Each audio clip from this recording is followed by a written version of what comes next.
சாந்தியும் சமாதானமும் நம் அனைவரின் மீதும் உண்டாவதாக. எல்லா புகழும் இறைவன் ஒருவனுக்கே. நம்ம தொடர்ந்து நிலவரங்களை பார்த்துட்டு இருக்கோம். இன்னைக்கு வந்திருக்கக்கூடிய சில முக்கியமான தகவலை ஒரு தொகுப்பாக பார்க்கலாம். அதுலேயும் பார்த்தீங்கன்னா இன்னைக்கு நம்ம முதல் விஷயமாக இப்போது ரொம்ப வைரலாக போயிட்டு இருக்கக்கூடிய ஒரு கண்டென்ட் என்னன்னா, யூகே, பிரான்ஸு, கனடா 3 பேருமே சேர்ந்து என்ன பண்ணியிருக்காங்க, 3 நாட்டுடைய அதிபர்களும் இன்னைக்கு இஸ்ரேலுக்கு ஒரு கடுமையான எச்சரிக்கையை கொடுத்துருக்காங்க. அதாவது இவங்களை நம்ம சாதாரணமாக பார்க்கவே முடியாது. ஆரம்பத்துலேருந்தே பார்த்தீங்கன்னா ஃபஸ்ட்டு போர் ஆரம்பித்து அக்டோபர் 7 முதல்ல போய் என்ன பண்ணார், அமெரிக்காவுடைய தரப்புலேருந்து இஸ்ரேலுக்கு போய் பார்த்தாங்க, இஸ்ரேலுக்கு ஆதரவு கொடுத்தாங்க. அதுக்கப்புறம் யார் போய் பார்த்தான்னு பார்க்கும்போது பிரான்ஸுடைய அதிபர் போனார், யூகேவுடைய அதிபர் போனார், கனடாவுடைய அதிபர் போனார். இவங்க எல்லாருமே போய் இஸ்ரேலுக்கு ஆதரவு கொடுத்தவங்க. ஆனால் நாள் படம் என்ன ஆயிடுச்சுன்னு பார்த்தீங்கன்னா, கொஞ்சம் கொஞ்சமாக பார்த்தீங்கன்னா மாற்றம் தெரிஞ்சு அதில் பிரான்ஸுடைய அதிபர் மெக்ரோன் அவர்கள் என்ன சொல்லியிருந்தாருன்னா, அடுத்த மாதம் நாங்கள் பாலஸ்தீனத்தை தனிநாடாக ஏற்க போகிறோம்னு சொல்லிட்டு ஒரு அறிவிப்பு கொடுத்துருந்தாரு. அது இல்லாமல் இப்போ முந்தானத்து என்ன பேசியிருந்தாருன்னா, யூரோப் யூனியனில் கூட போய் நாம் யூரோப் நாடுகள்லாம் சேர்ந்து என்ன பண்ணணும், காசாவுக்கு சப்போர்ட் பண்ணோம். ஏன்னா காசா விஷயத்தில் இஸ்ரேல் பண்ணுறது அநியாயமான விஷயம். இதை உலகமே பார்த்துட்டு இருக்கு. இப்போ உலகத்தில் இருக்கக்கூடிய பெரும்பாலான மக்கள் நம்மளை கவனிச்சுட்டு இருக்காங்க. நாம் ஒரு முக்கியமான தலைவர்களாக இருக்கோம். இந்த நேரத்தில் காசா விஷயத்தை பற்றி நம்ம பேசாமல் இருக்கிறது நியாயமே இல்லைன்னா பேசியிருந்தாரு. ரீசெண்ட் டேஸில் பார்த்தாவே பிரான்ஸ் அதிபருடைய அந்த மெக்ரோன் அவர்களுடைய பேச்செல்லாம் வித்தியாசமாகத்தான் இருக்குது. காசாவுக்கு சப்போர்ட்டாக நிறைய விஷயங்களை செய்கிறாரு. நேரடியாக கையால் எந்த ஒரு உதவியும் செய்யாட்டினாலும் கூட நாவால் பேசுகிறாரு அப்படிங்கிறதை நம்ம ஒத்துக்கலாம். அதில் பார்க்கும்போது இஸ்ரேலுக்கு எதிராகவும் அமெரிக்காவுக்கு எதிராகவும் தான் பிரான்ஸுடைய அதிபராகட்டும் அதே மாதிரி யூரோப் நாடுகள்லாம் பேசிகிட்டு இருந்தாங்க. அதில் என்னதான் கனடாவும் யூகேலாம் ஓரளவுக்கு சப்போர்ட் பண்ணியிருந்தாலும் பகிரங்கமான எந்த ஒரு அறிக்கையும் கொடுக்காம இருந்த நிலைமையில் இன்னைக்கு 3 பேருமே சேர்ந்து ஒரு அறிக்கையை கொடுத்துருக்காங்க. இதில் நம்ம பார்த்தீங்கன்னா இவங்கெல்லாம் பெரிய வல்லரசான நாடுகள் தான். அதுலேயும் அமெரிக்காவுக்கு ஈக்குவலாக ஆயுதப்படை கொண்ட நாடுகள் தான் இவங்கெல்லாம். இஸ்ரேலை விட இவங்கெல்லாம் 3 பேருமே பெஸ்ட்டு. ஏன்னா அமெரிக்காவுக்கு அடுத்து பார்த்தீங்கன்னா இவங்க எல்லாருமே பல யுகங்களுக்கு முன்னாடியே நாடுகளை கைக்குள்ளே வச்சுருந்தாங்க.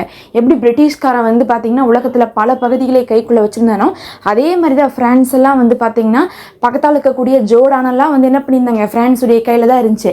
அதுக்கப்புறம் தான் என்னாச்சு, அதெல்லாம் சுதந்திரம் பெற்றுச்சு. அதே மாதிரி தான் பார்த்திங்கன்னா யூகே ஆகட்டும் கனடாவாகட்டும் பல நாடுகளையே என்ன பண்ணியிருந்தாங்க, அடிமையாக வச்சுருந்தாங்க. அந்த அளவுக்கு ஒரு பெரிய ஸ்ட்ராங்கான ஆர்மியை கொண்டவங்க தான் அவங்கெல்லாம். அமெரிக்காவுக்கு எந்த விதத்துலையுமே சலிச்சவங்க கிடையாது. அதனால் அமெரிக்காவுக்கு அடுத்த இடத்துல யாரை வைக்க முடியும்னா ஃப்ரான்ஸு, யூகே, கனடா இந்த 3 பேர்த்தை தான் வைக்க முடியும். அதுலேயும் பார்த்தீங்கன்னா பிரிட்டிஷ்காரனுடைய காரணத்தினால தான், பிரிட்டானியாவனால தான் பார்த்தீங்கன்னா இந்த காசா பிரச்சனைமே நடந்துட்டுருக்கு.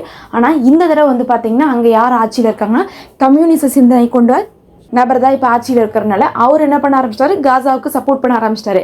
பிரச்சனையை ஆரம்பித்து வச்சதே 1974 அவங்க தான். ஆனால் இன்றைக்கி பார்க்கும்போது என்ன ஆயிடுச்சு, அவங்களே பார்த்தீங்கன்னா காசாவுக்கு சப்போர்ட் பண்ணுறாங்க. அன்னைக்கு இஸ்ரேலுக்கு பிரித்து கொடுத்தவங்க இன்றைக்கி காசாவுக்கு சப்போர்ட் பண்ணுறாங்கன்னா எனக்கு ஆட்சியும் காலமும் மாற மாற எல்லா நாடுகளும் பார்த்திங்கன்னா அவங்களுடைய நிலைகளை மாற்றிக்கொண்டே போகிறாங்க.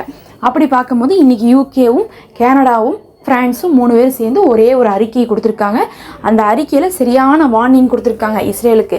அது எந்த அளவுக்கு இஸ்ரேலுக்கு குடைச்சலாக இருந்தால் நெத்தன்யாகு பதிலுக்கு இப்போ ஒரு வீடியோ விட்டுருப்பாரு அப்படிங்கிறத பார்த்துக்கோங்க. ஃபஸ்ட் அந்த அறிக்கையில் என்ன இருந்துச்சுன்னா, நீங்கள் காசா விஷயத்தில் செய்கிறத மனிதாபிமானமே இல்லாத ஒரு செயல், இதை நாங்கள் இதுக்கு மேலே பொறுத்துக்க முடியாது, இதுக்கு மேலே எல்லை கடந்து யாராலையும் போக முடியாது, அதனால காசாவில் உங்களுடைய தாக்குதலை விரிவாக்கவே கூடாது. இப்போ நீங்கள் விரிவாக்கிட்டு இருக்கீங்கல்ல, அதை விரிவாக்காதீங்க.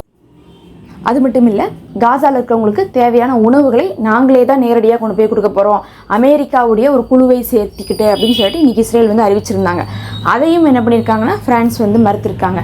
யூகே அதே மாதிரி கனடா 3 பேருமே மறுத்திருக்காங்க. என்ன சொல்கிறாங்கன்னா, நீங்கள் தான் அவங்கள அழிக்கிறீங்க, நீங்கள் அழிச்சு போட்டு அவங்களுக்கு உணவு கொடுக்குறேன்னு சொன்னால் நாங்கள் நம்ப மாட்டோம். அங்கே இருக்கக்கூடிய ஐநாவுடைய ஊழியர்கள் தான் கொடுப்பாங்க.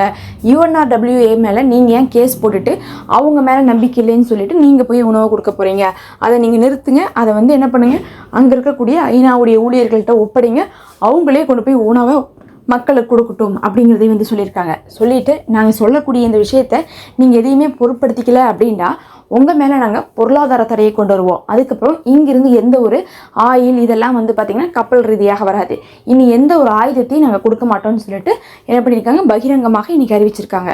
அப்படின்னா நீங்கள் நாங்கள் சொல்கிற மாதிரி போரை நிறுத்துங்க, போரை எச்சு பண்ணாதீங்க, அந்த மக்களுக்கு உணவு கொடுங்க, இது எதுவுமே நீங்கள் செய்யலைன்னா நாங்கள் உங்கள் மேலே என்ன பண்ண போகிறோம், நிறைய தடைகளை கொண்டு வர போகிறோம்னு சொல்லியிருக்காங்க. இந்த மாதிரிலாம் யாருமே தடைகளெல்லாம் இதுவரை கொண்டு வரவே இல்லை இஸ்ரேல் மேலே. இவங்க வந்து பார்த்திங்கன்னா இன்றைக்கி பகிரங்கமாக 3 நாடுகளும் சொல்லியிருக்காங்க. உடனே நெத்தன்யாகு என்ன பண்ணாருன்னா இந்த 3 நாடுகளுக்கும் பதில் சொல்கிற மாதிரி இவங்க 3 பேரும் காசாவுக்கு கிஃப்ட் கொடுக்கணும்னு நினைக்கிறாங்க. அதாவது காசாவில் இருக்கவங்க வந்து எங்களை வந்து அக்டோபர் 7 வந்து தாக்குனாங்க, இருந்தாலும் காசாவில் இருக்கக்கூடிய மக்கள் எல்லாம் காப்பாற்றணும்னு சொல்லிட்டு அவங்க நினைக்கிறாங்க. அவர்களுக்கு உணவு கொடுங்கன்னு சொன்னது காசாவுக்கு கிஃப்ட் கொடுக்கறதுக்கு சமம் அப்படிங்கிற மாதிரி என்ன பண்ணியிருக்காரு நெத்தன்யாகு இன்னைக்கு அறிவிச்சிட்டு, நாங்கள் எங்களுடைய ஆப்ரேஷனை வந்து கைவிட மாட்டோம், நாங்கள் எங்களால் முடிஞ்ச அளவுக்கு என்ன பண்ணுவோம், நாங்கள் அந்த இடத்த ஃபுல்லாகவே வந்து கண்ட்ரோலுக்கு கொண்டு வருவோம் அப்படிங்கிற மாதிரிலாம் சொல்லிட்டு நெத்தன்யாகு வந்து இந்த 3 பேர்த்தையுமே என்ன பண்ணுறாங்கன்னா இவங்க வந்து ஜனநாயகத்துக்கு எதிராக பேசுகிறாங்க, இவங்களுக்கு வந்து அக்டோபர் 7 நடந்தது பற்றிலாம் தெரியாதா, எங்கள் பக்கம் தான் நியாயம் இருக்குது அப்படிங்கிற மாதிரிலாம் வந்து அவங்க அப்படியே வந்து குறை சொல்கிற மாதிரி குறை சொல்லி இந்த ஒரு வீடியோ வந்து முடிச்சிருக்காரு. ஆனால் இன்றைக்கி இது வந்து பார்த்திங்கன்னா சர்வதேச லெவலில் இப்படி எந்த ஒரு 3 நாடுகளும் சேர்ந்து இதுவரையும் ஒரு தடவை கூட கண்டன அறிக்கையில் விட்டதே கிடையாது. இந்த சவுதி, கத்தார் ஆகட்டும், இன்னும் சொல்லப்போனால் இந்த எஜிப்டு, ஜோர்டான் இவங்கெல்லாம் பேசிக்கிட்டே தான் இருக்காங்க. என்றைக்காவது வந்து நாங்கள் பொருளாதார தடையை கொண்டு வருவோம், நீங்கள் இதை செய்யாட்டினா நீங்கள் வந்து இனிமேல் கடினமான நாட்களை பார்க்க வேண்டியது இருக்கும், கடுமையான தண்டனை நாங்கள் கொடுக்க போகிறோம்னு சொன்னாங்களான்னு கேட்டால் இதுவரை எந்த ஒரு முஸ்லீம் நாடுகள் கூட சொன்னது கிடையாது. ஆனால் இன்றைக்கி வந்து பார்த்திங்கன்னா UK, ஃப்ரான்ஸ், கனடா வந்து கண்டிப்பாக பொருளாதார தடையை கொண்டு வர போகிறோம், பெரும் கஷ்டத்தை நீங்கள் சந்திக்க போகிறீங்க அப்படின்னு சொல்லிட்டு சொல்லியிருக்காங்க. பொறுத்திருந்து பார்க்கலாம். கண்டிப்பாக அந்த மாதிரியான ஒரு விஷயத்தை வந்து யாராவது முதல்ல வந்து ஆரம்பித்து செயல்படுத்தணும். அப்படி செயல்படுத்தினா தான் மற்றவங்க என்ன பண்ணுவாங்க, அடுத்தடுத்து செய்வாங்க. அதையும் இவங்க செய்கிறாங்கன்னா இவங்களாம் யூரோப் நாடுலேயே ரொம்ப வலிமையான நாடுகள், அதுக்கப்புறம் இவங்கள தொடர்ந்து நிறைய பேர் செய்கிறதுக்கு அது ஒரு காரணமாக அமையும். அப்படி நம்ம இங்கே முடிச்சுட்டு காசாவில் நடந்ததை பார்த்தலாம். காசாவில் அல் அதாதா அப்படின்னு சொல்லக்கூடிய ஒரு ஏரியா, அந்த ஏரியாக்குள்ளே வந்து பார்த்திங்கன்னா இன்றைக்கி இஸ்ரேல் ராணுவம் வந்து வாகனத்தோடு நுழையிறாங்க. இதை வந்து பார்த்திங்கன்னா அல் ஜசீராவில் வீடியோவாகவே வந்து காசாவில் இருக்கவங்க போட்டிருக்காங்க. அந்த ஏரியாக்குள்ளே ஒரு 3 வாகனங்கள் நுழையுது. அதில் வந்து பார்த்திங்கன்னா ஆயுதங்களும் வச்சுருக்காங்க. அது இல்லாமலும் வந்து பார்த்திங்கன்னா ஃபுல் பெட்டாலியனுமே அதுக்குள்ளே வராங்க. அதில் வந்து 15 நபர்களுக்கு மேலே இருந்திருப்பாங்கன்னு சொல்லப்படுது அந்த 3 வாகனத்தில். அந்த 3 வாகனத்தையும் வந்து பார்த்திங்கன்னா பங்கருக்குள்ளே ஒளிஞ்சிருந்து பொறி வச்சு ஷாவாஸ் அப்படின்னு சொல்லக்கூடிய வெடிகுண்டுகளை பயன்படுத்தி அந்த 3ஐயுமே வந்து வெடிக்க செய்கிறாங்க. அது வெடிக்கப்பட்டதுக்கு பிறகு அவங்கள காப்பாற்றுறதுக்காக வந்து பார்த்திங்கன்னா ஹெலிகாப்டர் வருது, அதோடு சேர்ந்து இன்னொரு பெட்டாலியனும் வராங்க, வந்து பாதுகாக்கிறதுக்காக வராங்க. அவங்களோடும் வந்து பார்த்திங்கன்னா வான் தாக்குதல் வந்து நடத்தப்படுது. அதில் வந்து கடைசியாக பார்த்திங்கன்னா இவங்க சொல்கிறாங்க, நாங்கள் எல்லாருமே காசாவை சேர்ந்த போராளிகள் எல்லாமே என்ன பண்ணிட்டோம், மறுபடியும் நாங்கள் பங்கருக்குள்ளே வந்து தப்பிச்சு வந்துட்டோம். ஆனால் அவங்களுடைய 2 பெட்டாலியன்கள் வந்து என்ன ஆயிடுச்சு, கடுமையான தாக்குதலுக்கு உள்ளாக்கப்பட்டுச்சு. எப்படியும் வந்து பார்த்தா அந்த இடத்துல 25லேருந்து 30 பேர் இறந்துருப்பாங்க அந்த 2 பெட்டாலியனில் மட்டுமே அப்படின்னு சொல்லிட்டு இன்றைக்கி காசா தரப்புலேருந்து வந்து கிளைம் பண்ணியிருக்காங்க. அதுக்கப்புறம் ஹெலிகாப்டர் வந்து அதுக்கப்புறம் புகை குண்டுகள்லாம் போட்டு யார் கண்ணுக்கும் தெரியாமல் என்ன பண்ணாங்கன்னா எண்ணிக்கையெல்லாம் கொண்டு போயிருக்காங்க. ஆனால் இது எப்போ வந்து கொண்டு போனாங்கன்னு பார்த்தீங்கன்னா தாக்குதல்லாம் 2 பெட்டாலியனோடும் நடந்து முடிஞ்சதுக்கு பிறகு தான் வந்து கொண்டு போயிருக்காங்க. தாக்குதல் முடிஞ்சதுக்கு பிறகு தான் ஹெலிகாப்டர் வந்திருக்குது, மேலேருந்து வந்து சுட்டிருக்காங்க. அந்த சமயத்தில் தான் காசாவுடைய போராளிகள் என்ன பண்ணிட்டாங்க, இனி நம்ம மேலேருந்து சுட்டா நமக்கு சேஃப் இல்லைன்னு சொல்லிட்டு பங்கருக்குள்ளே போயிருக்காங்க. தினமுமே பார்த்தீங்கன்னா அங்கேயும் வந்து கடுமையான தாக்குதல்கள் இப்போது முன்னெடுக்கப்பட்டு இருக்கு. இந்த ஒரு தகவலை காசாவுடைய தரப்புலேருந்து இன்னைக்கு பதிவு பண்ணியிருக்காங்க. இதெல்லாம் தான் முக்கியமான செய்திகள். நம்ம அடுத்த ஒரு காணொளியில் சந்திப்போம்.